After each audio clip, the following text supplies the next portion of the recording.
Hi, this is Roger from Kanka Labs, and look what I found from one of our suppliers.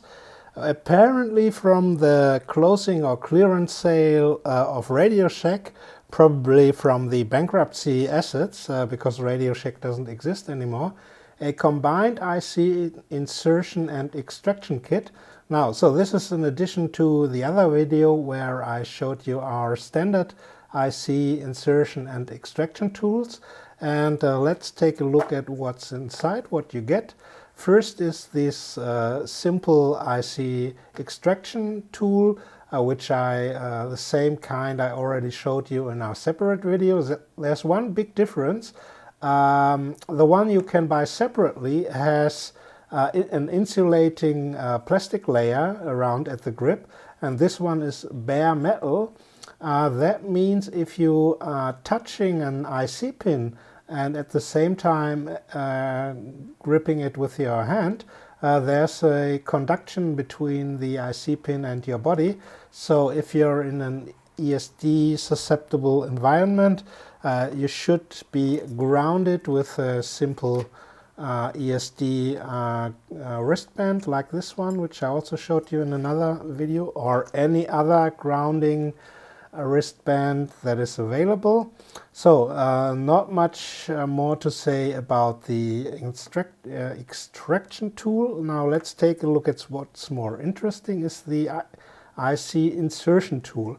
Now it basically works by inserting an IC in this U-beam shaped metal plate, and then by acting by pushing on the plastic knob, the IC is pushed outward down into the IC socket.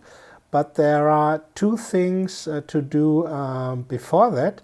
First of all, you should straighten the pins of your IC, because it does not at the same time do pin straightening. As you can see, the pins are still, if you can see it, are still bending a little bit outward. But on the other side, if you do the pin straightening too perfect, then the IC will fall out. So it holds only in the, well, kind of middle state between perfectly straightened and unstraightened.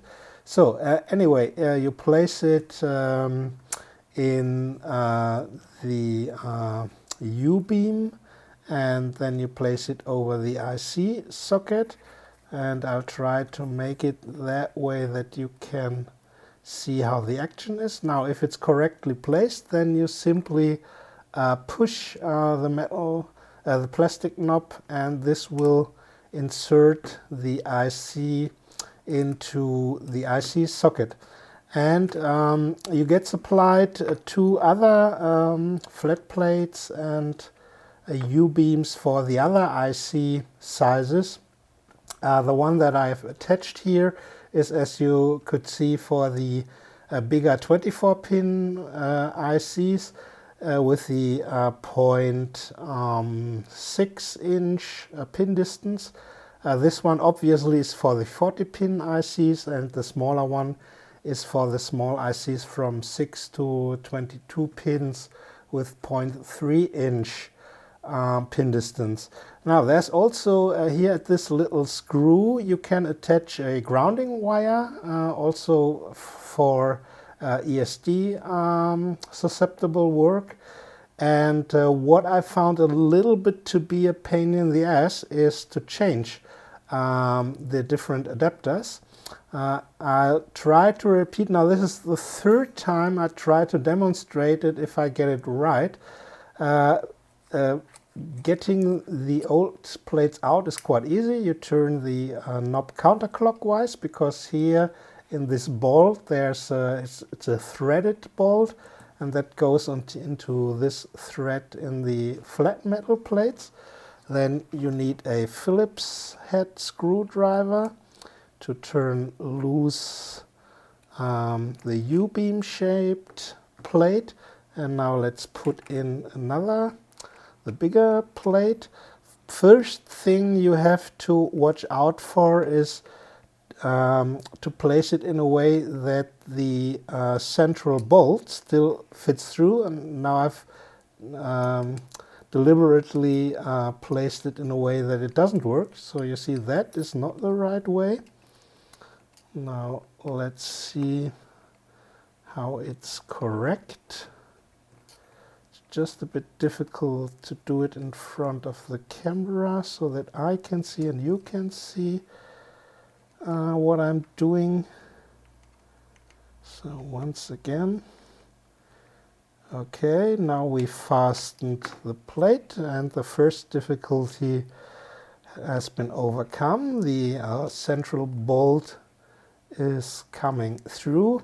Now what's really annoying is now to fix the flat metal plate here.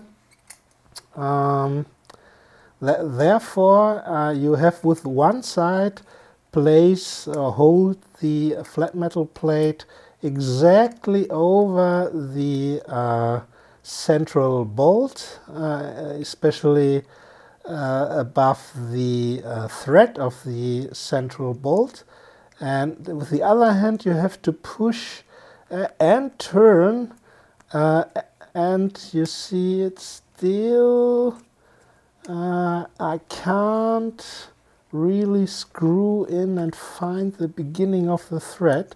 I even have the impression that the thread is not very precise, that only one side of the plate has the correct start of the thread. Now this side worked better. Now a third attempt, I finally got it, but in my opinion, well, the changing of the adapters, that's the real disadvantage. So the action of the tool is really good, that is recommendable, but when you often have to change the adapters because you're working with many different sized ICs, then to be honest I would not recommend this tool. Or you buy 3 of them, then you can have one specialized for each IC size, then it's okay. Or if you are willing to practice a little bit and to fiddle around until you finally can make it in 5 seconds. But well, for me until now I haven't found the perfect IC insertion tool. This one is certainly a good idea from the construction, but they could have improved a little bit on the changing of the metal plates.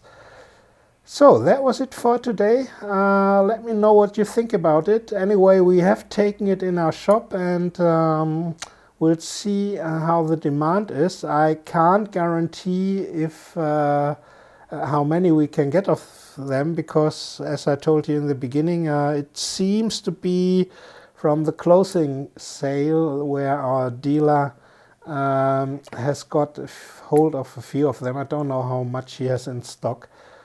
Anyway, if you have any alternatives or have critics about this thing or have something good to say, leave it in the YouTube comments or go to our forum. And that was it for today, and see you next time at Kanka Labs at the M Show, what every maker should have. Bye from Kanka Labs.